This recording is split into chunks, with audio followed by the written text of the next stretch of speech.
President Donald Trump is now weighing in after Republican Representative Marjorie Taylor Greene announced her resignation from Congress Friday night. This comes after a very public fallout with President Trump over the vote to release the Epstein files. The Georgia representative spent 5 years in Congress and was once one of Trump's biggest supporters. The president responded with a post on Truth Social calling her a traitor.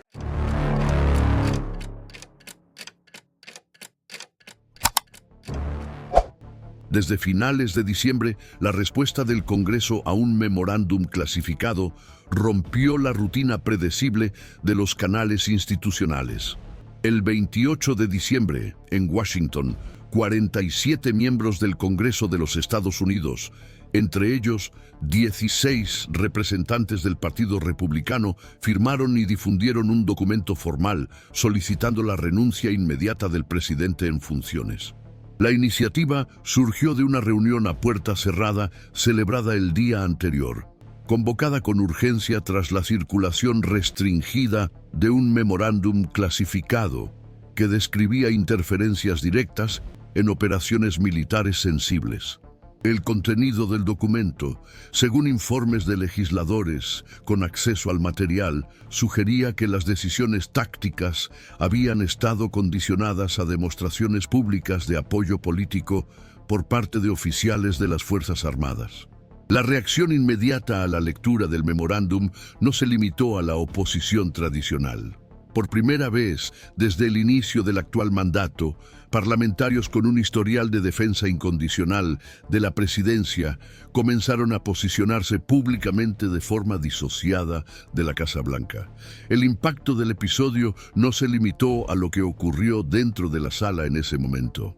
Según fuentes legislativas vinculadas al Comité de Servicios Armados, el memorándum detalla 3 episodios distintos de supuestos retrasos operativos impuestos directamente por decisión presidencial.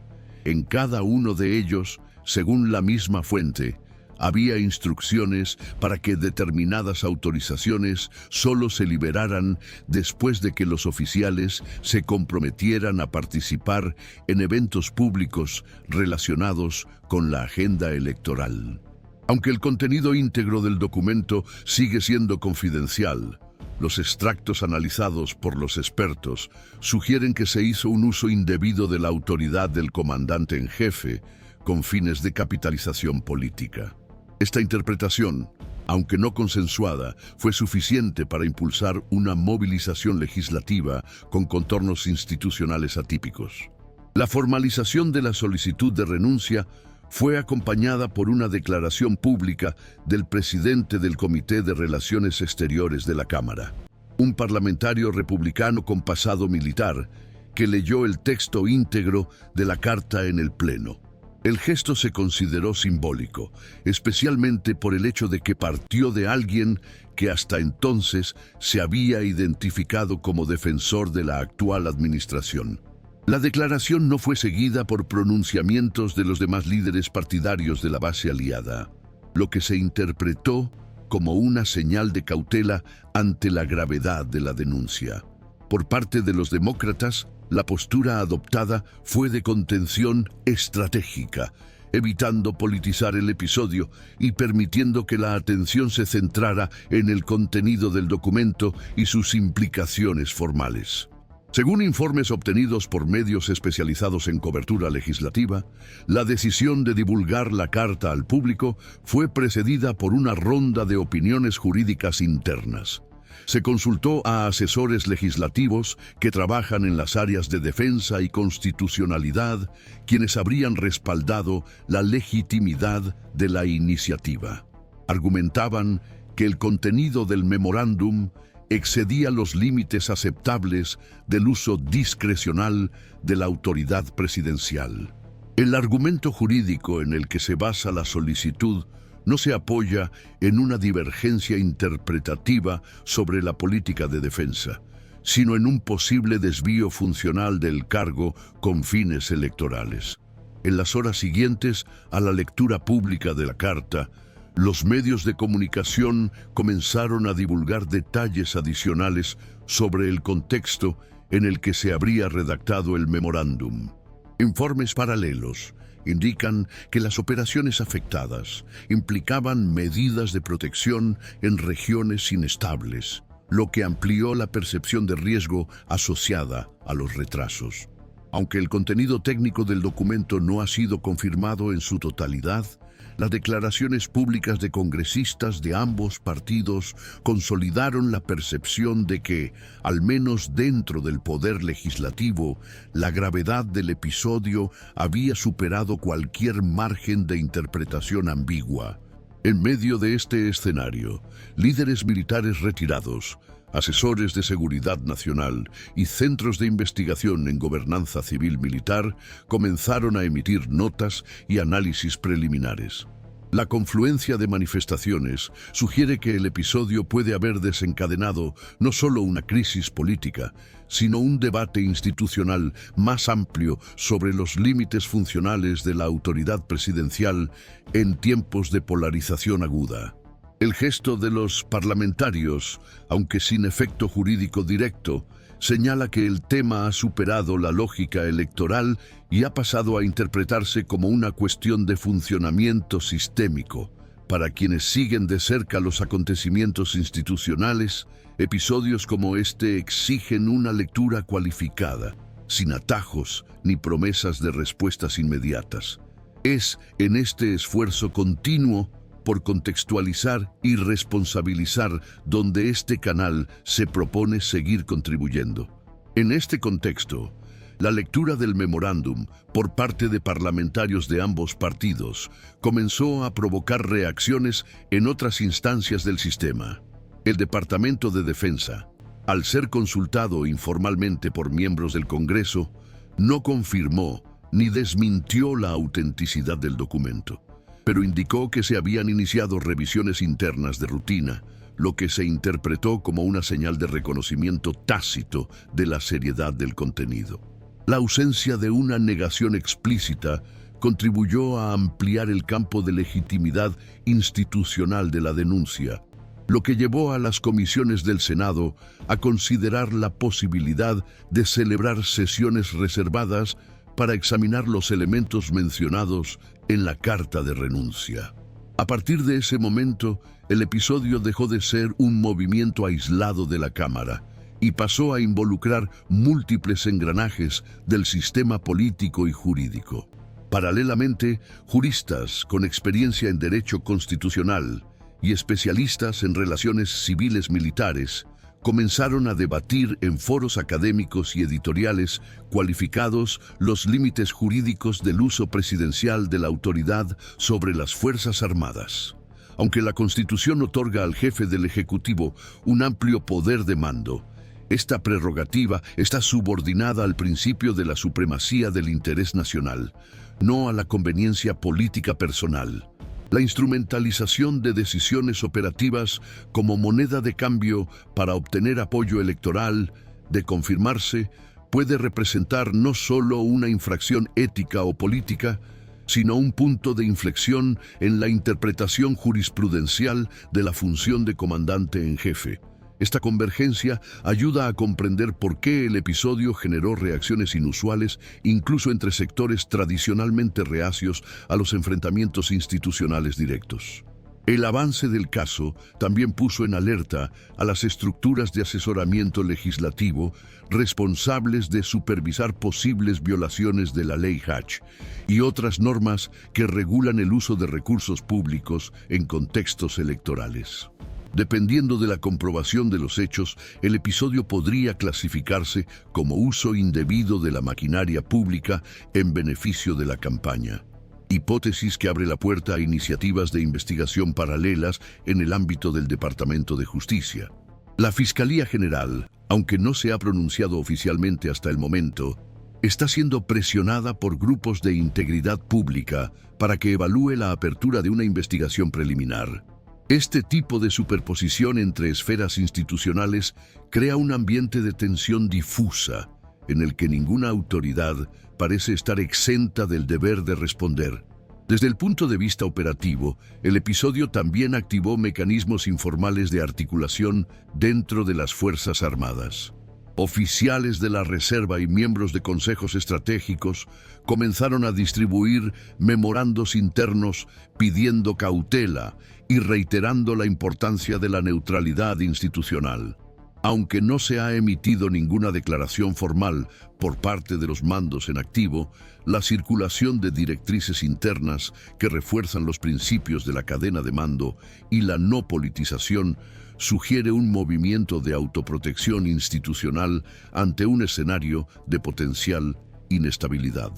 La defensa de la separación funcional entre las decisiones tácticas y las agendas partidistas se reafirmó en reuniones técnicas e informes internos, lo que indica que la percepción de riesgo institucional no se limita al poder legislativo.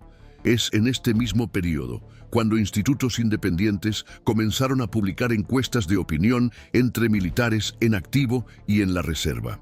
Aunque aún son preliminares, los datos sugieren una caída en la confianza en la separación entre el mando político y la planificación operativa. La percepción de que las decisiones críticas pueden estar condicionadas por intereses electorales genera preocupación en sectores que, históricamente, mantienen un estrecho vínculo con la autoridad civil, pero que también esperan previsibilidad y neutralidad en la gestión de los recursos de defensa.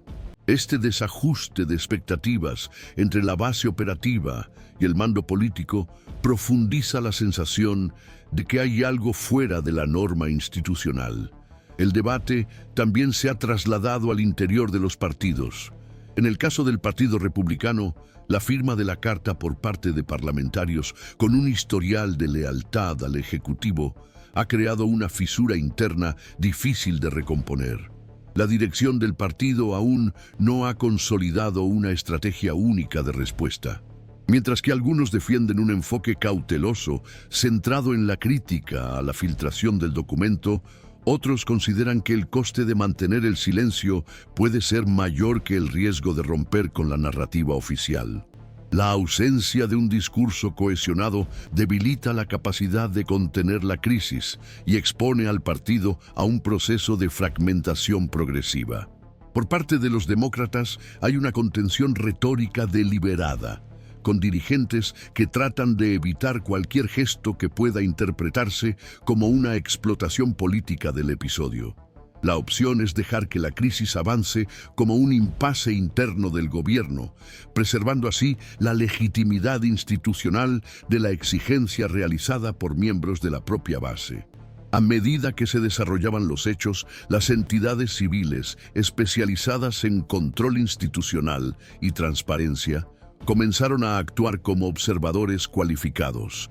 Solicitaron acceso a los fragmentos desclasificados del memorándum y elaboraron análisis técnicos que tratan de estimar el grado de impacto de las decisiones relatadas sobre la cadena de mando y la preparación operativa.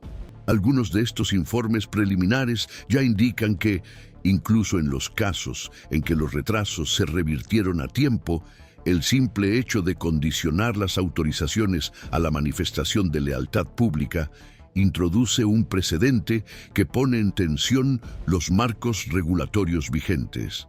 En medio de la multiplicación de voces institucionales que reconocen la gravedad del episodio, el papel de la prensa especializada ha cobrado nueva importancia.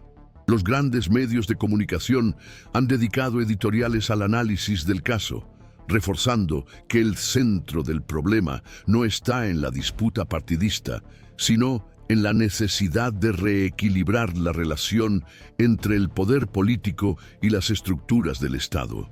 La narrativa predominante en la cobertura evita los adjetivos y se centra en la descripción técnica de los riesgos que conlleva, lo que aumenta la credibilidad de la cobertura y mantiene el foco en los elementos verificables de la denuncia. El grado de convergencia institucional observado hasta ahora sugiere que el episodio no será rápidamente absorbido por el ciclo de noticias.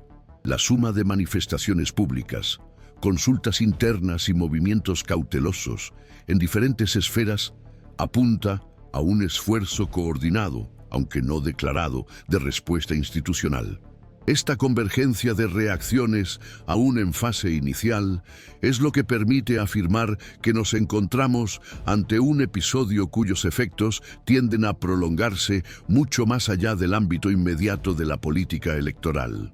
Para quienes siguen con atención los flujos y contrapesos del sistema democrático, cada vez es más relevante observar no solo las ramificaciones formales del caso, sino también las sutiles señales de reposicionamiento institucional que provoca.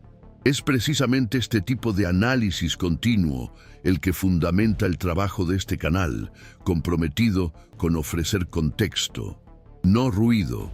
Existen diversas interpretaciones sobre la dimensión jurídica y política de la información contenida en el memorándum.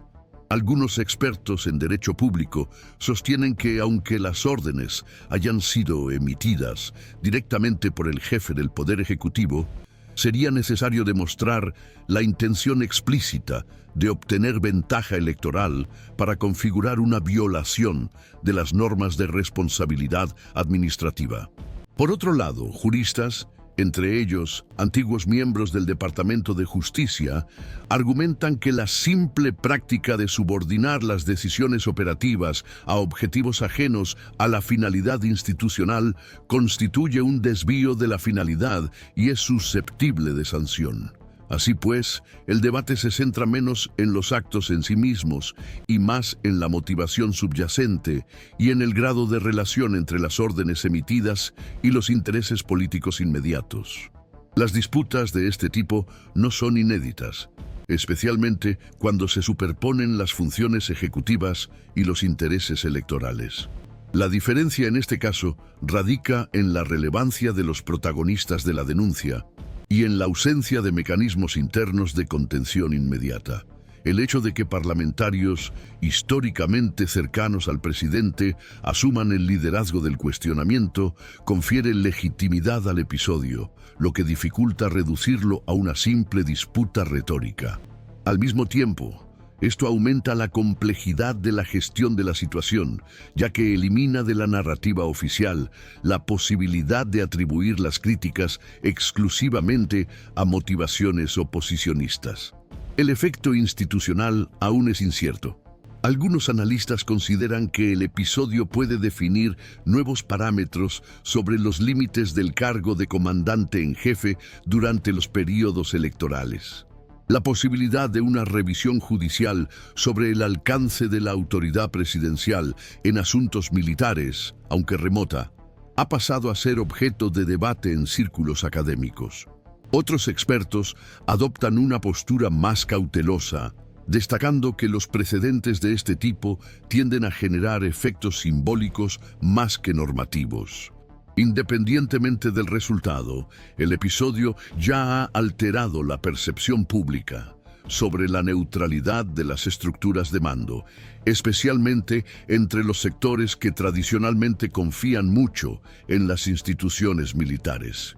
La reacción inicial del presidente a la divulgación del memorándum también llamó la atención.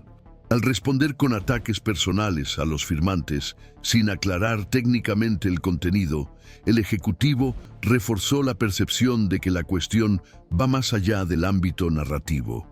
Los expertos en comunicación política indican que, en contextos de alta densidad institucional, el silencio estratégico o las respuestas defensivas centradas en deslegitimar a los interlocutores aumentan la percepción de gravedad.